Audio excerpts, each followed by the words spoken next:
Namaste. I come from a country that believes in rebirth. What we do in this life determines what our next life will be.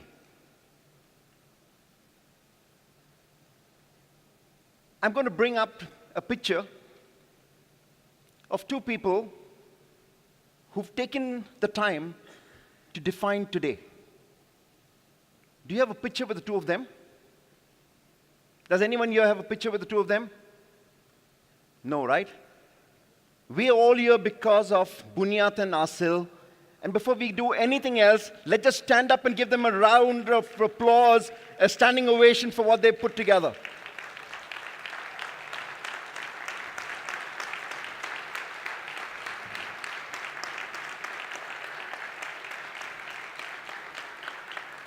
All of us in this business know what it takes to put an event like this together.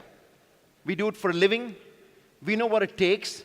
We know what commitment, what trials, tribulations we go through. And thank you from the bottom of our hearts, on behalf of all of our 55 countries who are gathered here today, Bunyat, Asil, Fuat, Governor, Minister, thank you very much for making IMWF what it is. My next picture is what all of us need to do. There's a branding of IMWF up there in the lobby. Make sure you get a picture of yourself there. Hashtag IMWF. Hashtag IMWF 2018. Because the full world needs to know that you are here. And the full world needs to know that IMWF has been born. Now let me move on. The story of rebirth is what Bunyat and Asil insisted that I speak about.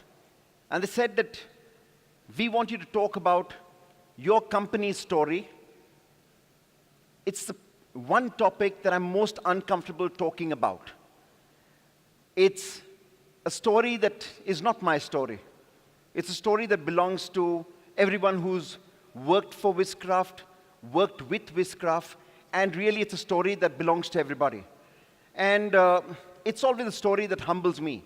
And it's a story that is very dear to my heart.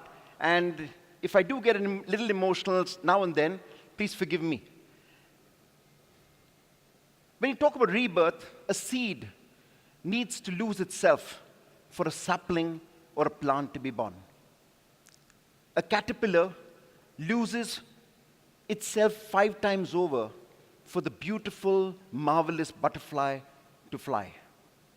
That's what it takes to discover yourself.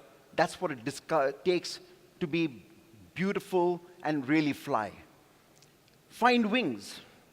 Rebirth is our second nature. In every one of us, we're always waiting for our new selves to emerge. That is rebirth. When we began our journey about 30 years ago as Wizcraft, I had 2 of my partners. You can see them there. I was a lot younger then. And 30 years ago, guys. And a lot slimmer, too. We had $200, probably less than that, between the 3 of us to start our company. And we set ourselves the dream that we will provide A to Z in entertainment, magic shows to the biggest rock show. In the first few days of forming the company, we provided magicians, jugglers, guitarists, musicians, singing telegrams, games host, and if the games host that was booked did not turn up, I went there myself, or my partner and his wife went there themselves, and we just made it happen. Within 60 days, we'd done the biggest rock show that India had ever seen at that point. 9 massive groups from across the country came together in Mumbai to compete in the Conga All India Beat Contest. In 60 days, the dream had been achieved. We suddenly looked at ourselves, so what are we here for? We decided to dream bigger. And in that decision to dream bigger, the markers of our journey kept changing. The horizon that seemed suddenly near kept getting further away, because that's what we set ourselves to really imagine, set high standards, set dreams, set destinations that were really far away, that would make us struggle and make us journey far, go where no one had been before. It's in those 60 days that we realized our passion, and we realized that we needed to dream bigger. So we did engagement parties where film stars performed. We took a Wankhede stadium, a cricket stadium, and redesigned that as a palace for a wedding. We had a cricket stadium that was converted. These are some of the whizzes who went through the journey at that time. And I don't see them as whizzes. I see them all as different entrepreneurs, many of whom are in this room and have set up their own different companies as they move forward. Within that time, we did birthday parties. We did everything that you could dream of. And within those few days of 180 days, we realized that what we started off as a hobby was no longer a hobby. My partners ran a nightclub in Bombay. They had to give that up. I had a full-time job as a renowned journalist. I had to give that up. And we decided that we were burning all the boats, and we were going only onto the Wizcraft boat. And we gave up everything else, and we said one thing: whatever we do, we'll do it together. Whatever we decide to do, whether swim, sink, fly, we will do it together. And that one decision has stayed the test of time. 30 years later, where marriages don't last, brothers find reasons to fight with each other, and fathers disown their children, three of us have stuck together as one big team. It needed commitment, 48 hours a day, to shut our previous jobs and businesses in order to pursue this dream. In many ways, we rediscovered ourselves. And from having fancy lifestyles, suddenly we were down to on a scooter, taking a bus in Mumbai, taking the train in Mumbai, and you know, none of us normally do that. A year later, we opened a nightclub in Mumbai, Rock Around the Clock. And it was an awesome place. We spent our nights there, working, making sure the security was right, everything was right. And this passion to be part of the nightclub business took us to such a level that every nightclub in Mumbai was either managed by us, owned by us, or run by us within 1 year's time. And what do you do when you run everything else? You suddenly tire. You suddenly say, so what's the big deal? I need to set up something big. So we went and set up a massive nightclub in Delhi, in Gurgaon, a place called Fireball. As we went across this entire world searching for different opportunities, every moment was a moment to ignite a new idea. So weddings industry. We went after weddings as a business. We went after birthday parties as a separate business.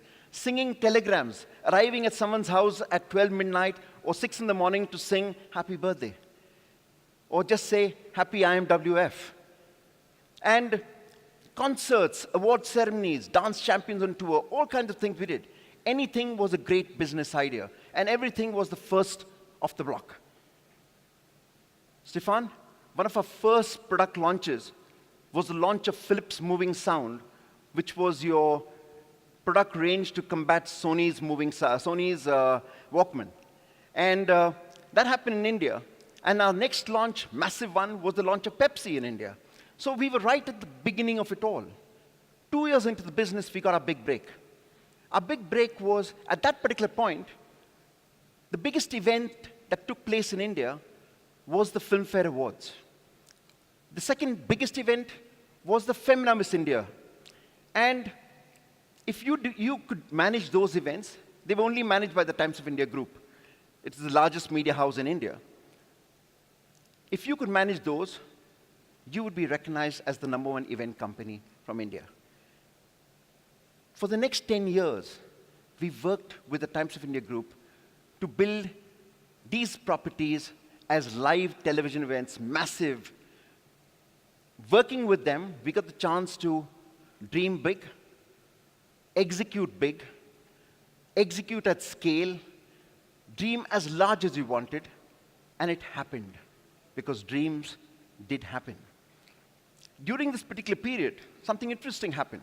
It had nothing to do with us, but something interesting happened. From the stable of the Femina Miss India, you always had girls that went out to the contests of Miss World and Miss Universe. 6 girls within those 10 years became Miss World and Miss Universe from India. That is the power of conviction. That's the power of working together. And an entire industry of fashion, beauty got together to be able to help these girls to win. So every time you rediscover. In 1992, we got a rare opportunity. We were offered the opportunity to have Michael Jackson's lookalike come to India. We said, wow, Michael Jackson lookalike. Michael Jackson is not going to come to India. We anyway can't afford him. So why we bothered? Let's take Michael Jackson lookalike and take him on a tour across India. So we covered 8 cities within about 12 days. And Michael Jackson's lookalike braved all odds with an airline strike happening across India. At that time, you never had private airlines in India. Only Indian Airlines existed. And it shut down. But Michael Jackson lookalike concerts happened everywhere. Great event. We thought we'd done it.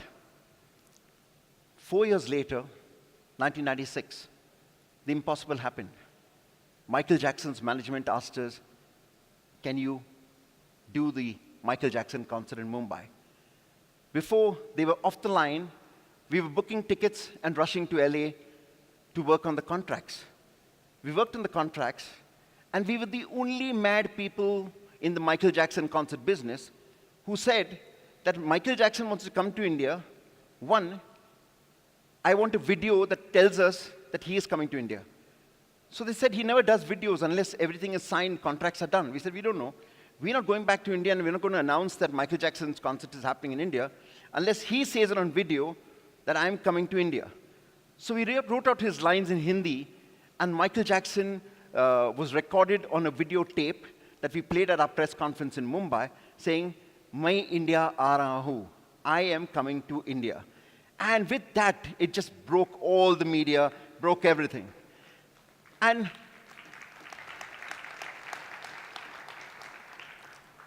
Michael Jackson arrived in India. He arrived with 2 Antonovs full of technical equipment that we'd never seen before. He arrived with a plane load of technicians, and he arrived with his own private jet. I was privileged to get onto that jet. It had a bedroom, a nice fancy bedroom. It had a lovely office, meant for a CEO, and it had 30 first-class seats blocked out in the back of the aircraft for the executives traveling with him. So Michael Jackson was for real. The fastidiousness, his bedroom with soft toys, I saw it. And it was childlike, because you'd heard all about it, and here you were seeing it all in person. The Michael Jackson concert happened. It was magical. The event got over. We had arrived. Michael Jackson came and he redefined entertainment for India. Entertainment in India would never be the same after his concert. It was mind-blowing. It was fantastic. Any word you say is belittling what we experienced. And they were professional to the core. He went off, and we realized that we'd lost a few millions. We'd lost a few millions that would take a lifetime to probably earn back. And we said, what do we do? Next day, the government decided that the tax that they had waived off was wrongly waived off. So now the tax authorities were also after us. Faced with this ignominy, we were stuck. We consulted lawyers. And the lawyers told us something: shut down. If you shut down today, you don't have to pay anybody. If you shut down today, no government can do anything to you. So just shut down and go away. Our best friends told us, shut down, you go back and be a journalist, and these guys can go and do a DJ, they'll earn a fancy sum as DJs. So we looked at it and said, is this what we are supposed to do? And what had happened really was, we'd built a lot of trust, but we had no belief that people will come to your rescue when you're in trouble. But we said, let's try. So we went to every vendor that we owed money to, and humbly, on our bended knees, we apologized. We told them the truth. We told them we had no money. We told them that we would not be able to pay them for a few years. And we still wanted to be in business if they'd let us. Except for one. Every vendor said, please go ahead. do what you have to do, stay in business, and if you are in trouble, come to us, we will be with you through that journey. And that was relief. That was tribute. That was real goodwill. I remember, those of us from India know what Diwali is. Michael Jackson was performed in India on November 1st, and Diwali was about 10 or 15 days after the concert. For Diwali, it is a big day. You have those of you who are not from India, you have a ritual, a religious ritual in your own office to pray to the gods, not just for the past, but also for the future. And you distribute sweets.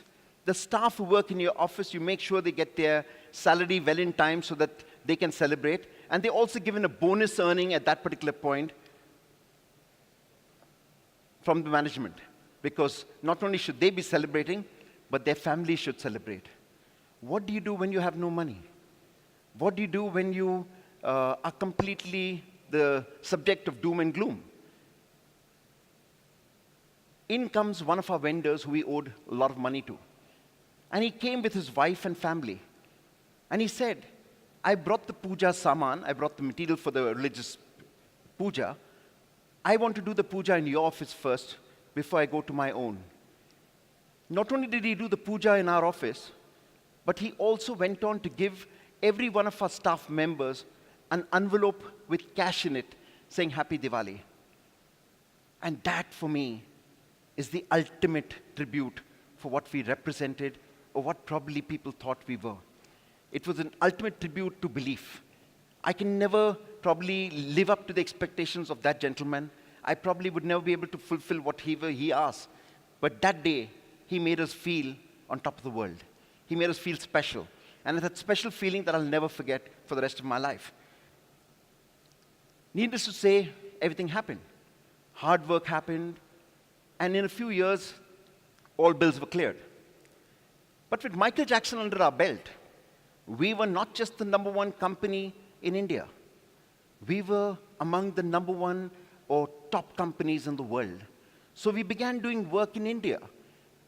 The 50 years of Indian independence, the Millennium celebrations, the 30 years of Mauritian independence, the Oman tattoo, projects in all across Middle East, the 10 years of South Africa celebrations in different parts of the world. We became a global company. Michael Jackson defined not just Wizcraft, but he defined what the entertainment industry in India was.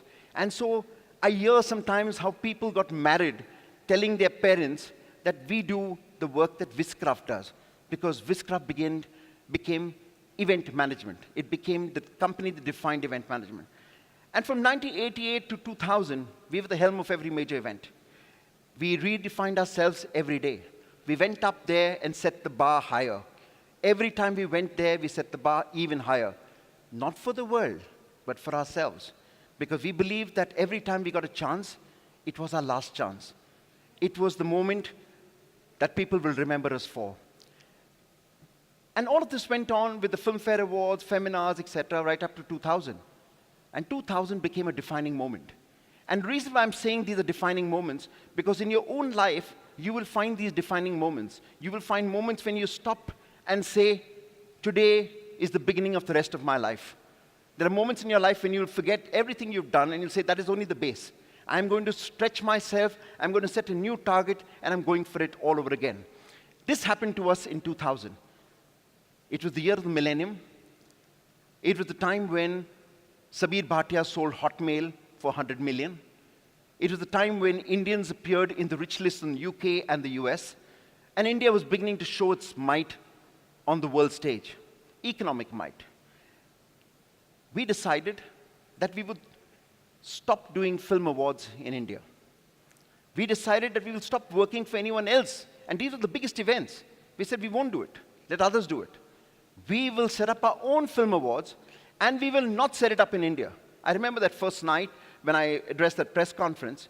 We said the IFAs will be held at the Millennium Dome. It will be held at the pyramids in Egypt, the Eiffel Tower in Paris, the Opera House in Sydney. We set goals to be able to take the IFAs across the world. The Millennium Dome did happen. Thereafter, we traveled across 12 countries, 14 different cities. 18 IFAs, and the 19th one, 19th consecutive one, is a month hence in Bangkok. And that journey has been phenomenal. On that first night, we had Angelina Jolie, we had Jackie Chan, we had Thora Birch, Miranda Richardson, Kylie Minogue, top of the charts on that particular weekend in the UK. She was just back. And different artists who came in and sang and danced and everything else. I was given the task of taking the senior-most actor, the veteran actor, renowned Dilip Kumar, from his hotel to the Millennium Dome for the night. And I remember sitting in the front of the car. It was an S-Class, larger than life. It had just been launched around that time. And Dilip Saab and his wife, Saira Banu, sat at the back. And he looked at me and said, you know, you young people are wasteful.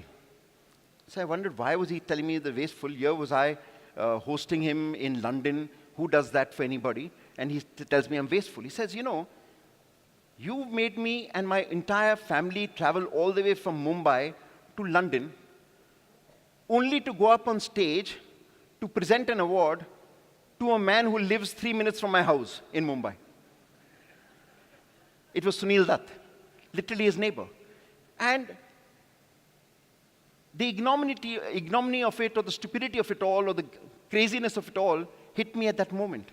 Because here we had flown more than 400 people from India to London to be part of this great celebration, and they could have as well done it back home in Mumbai at a lesser cost and saving us a lot of bother. But such was the magic of going across the world, connecting people, creating magical stories, that life went on. And we discovered through this one event, we were promoting tourism. The country of hosting always benefited by 35% to 90% more tourists from India. Investments from India to that country grew. Visitation to that country grew. It suddenly became a $30 million investment into that country. And that country benefited by about 200 million in PR value alone. And it was cross. Indian films began to be distributed in that country. Treaties were signed. Incentives were given for filmmakers, event organizers. And that's economic exchange happened. And with that economic exchange happen, bridges were being built. And the bridges that are built by hearts is one thing. The bridges that are built by economic understanding are much larger. They last the test of time. And in some ways, we in the IMWF have the opportunity to build economic understanding, economic bridges that will really stand the test of time. There's two stories that I have to share with you of the IFAs. One of them is completely unique. We arrived in Johannesburg for the IFAs, which were to be staged about 3 or 4 days later. And we were told that the father of their nation, Walter Sisulu, very much like Ataturk or Mahatma Gandhi in India, had passed away. And the funeral was scheduled to be held on the same day as the IFA Awards. Without batting an eyelid, we said, okay, that's a reality. We can't change anything. Let's change the dates. Let's get fresh dates of the artists. Maybe we've got to postpone, maybe we've got to cancel, check the venues, check this, check that. And we got into that. I got into the hotel, and we decided that the first thing we need to do is go and pay our respects to the Sisulu family. So the Indian delegation comprised the renowned actor Amitabh Bachchan, who was the IFA ambassador, the Indian High Commissioner Shiv Mukherjee, and myself. And we decided to go there, and we informed the Sisulu family. When we drove up to the Sisulu home, it was a hill. Waiting at the top of the hill was Madiba, Nelson Mandela. And we wondered, what was he doing there? Because he'd retired, he was there, and we got off the car, and we greeted him, and he came rushing to us saying, I'm so glad to see you. And he explained to us that he heard that an Indian delegation was coming. He knew India's love for South Africa. He had his love for India. So he waited to show his respect. And the moment he saw us, he decided that he would go back to the household and take us with him. So he took us to the household, we paid our respects, and then he took us to Mama Sisulu, the wife of Walter Sisulu. And Mama Sisulu was in mourning in a small room with almost 100 people there standing on top of each other. And she looked at us, she blessed us, and was wondering why we were not going. And then the Indian High Commissioner piped up courage, and he told her, Mama, we have a problem. She said, what problem? He says, you know, these gentlemen are here for the IFA awards, which are scheduled on so-and-so date, and Tata's funeral is on the same day. How can they host that event? So they're going to postpone it. They wanted to check with you to what date can they postpone it. She says, postpone it? Why? If you're doing an Indian event celebrating life, that is the best celebration of Tata's life.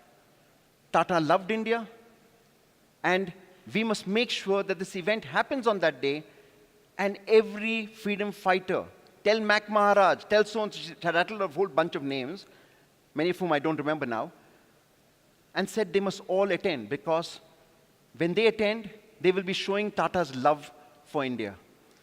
And that is what it's all about. I first traveled different parts of the world. 2 years ago, I was in the Bernabeu, Real Madrid Stadium, and we had film stars kicking the football with Luka Modric, Karim Benzema, and the hero of the Champions League final, Gareth Bale. Magical. The video was posted after the kicking of the ball, and the video, for the first time ever, broke the Real Madrid site. The traffic was unbelievable. If you learn from that, 1 + 1 can make 11. And if you push it a little harder, 1 + 1 + 1 can be 111. That is the power of coming together. That is the power of cultures coming together.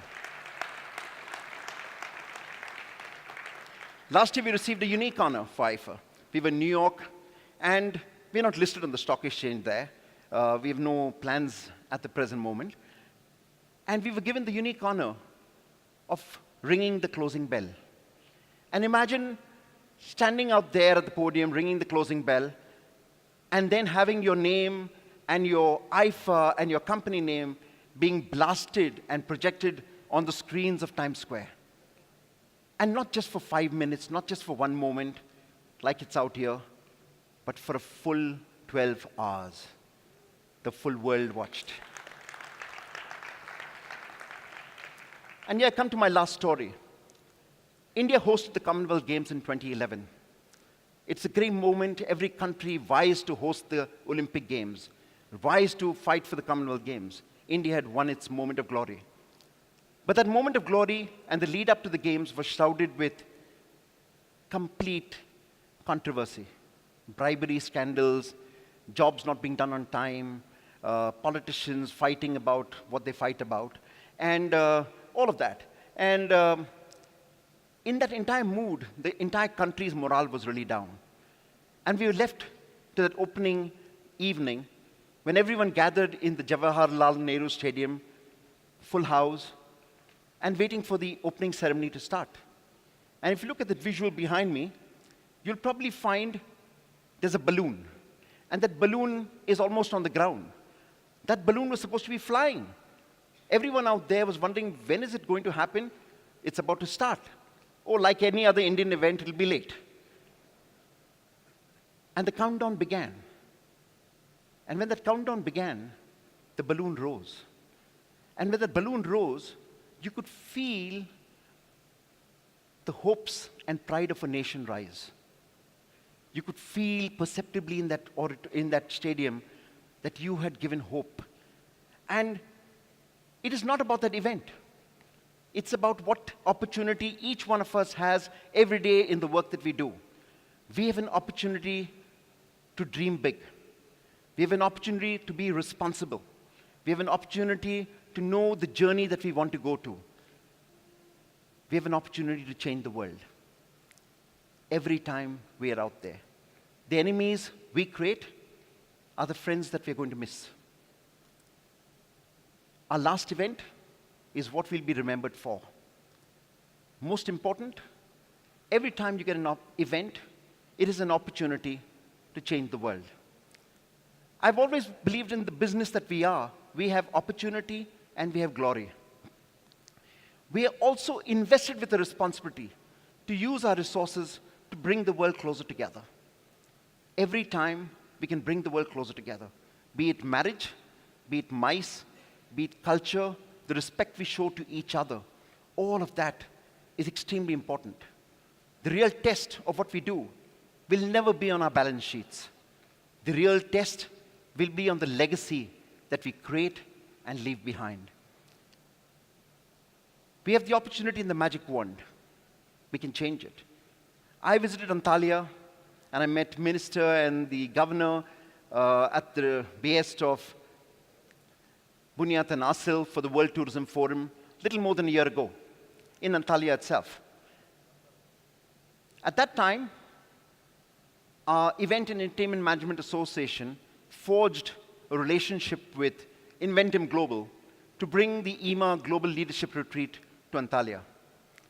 Around a year ago, that retreat was held, and it was one of the most exciting moments for the Indian event industry. Not only did we come together as different people talking about our businesses, we came together with our families, and the families engaged with each other. I today know the names of the children of many of my friends, besides knowing their respective wives. I know stories of where they would like to study, what they would like to dream about, and we know each other that much better. I believe that these same bonds that we forged have brought us all back to IMWF. I pray that more power be given to all of us in this room. Bunyat and Asil have been dreamers. They've been blessed with the support of Fuat, Umar, Ali, Ketan, and several of their team, who've stretched themselves beyond limits to be able to make IMWF a success. IMWF can also be regarded as a new bank, unlike the IMF. It can give you not money, but it can give you opportunity, it can give you love, and give you a lot of scope to build relationships. Use this opportunity. As we gather here today from a community of international mice and weddings. We come from different countries, over 60 countries. We come as buyers, we come as sellers, we come as competitors, and we also come as collaborators. Whatever you may come as, find each other, find the opportunity to meet new people, explore new opportunities. There's a world waiting for all of us. There's a world that needs all of us. In a divided world, we are probably a hope, a beacon of light that can bring people closer together. I'm going to leave you with a small video that captures some of those magical moments that I spoke about through our 30-year journey. Thank you very much.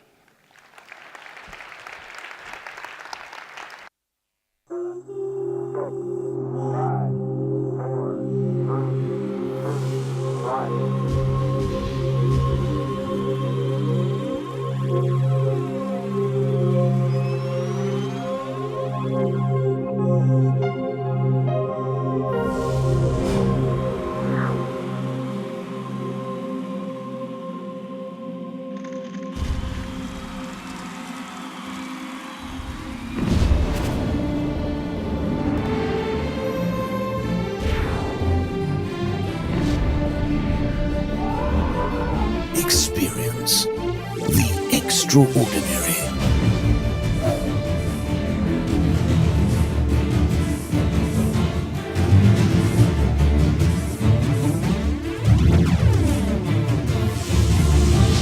Where creativity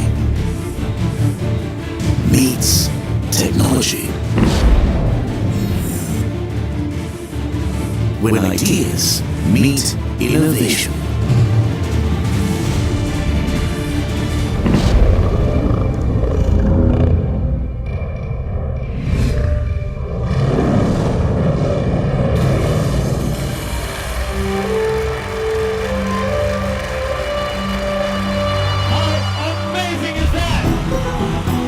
to create entertainment spectaculars beyond imagination.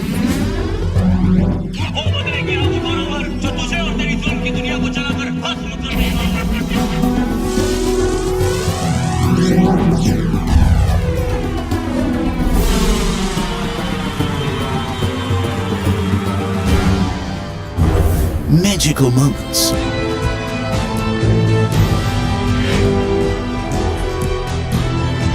Namaste, India.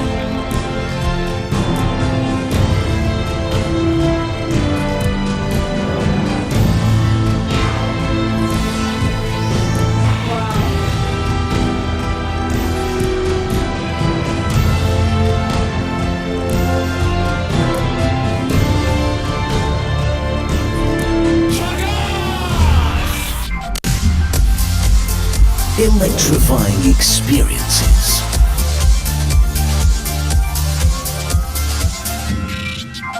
Make some noise! Mesmerizing audiences. Is everybody having a good time?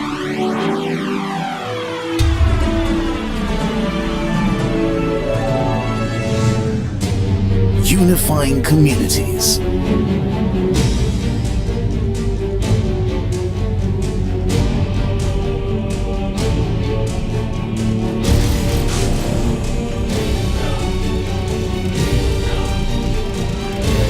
Making the impossible possible.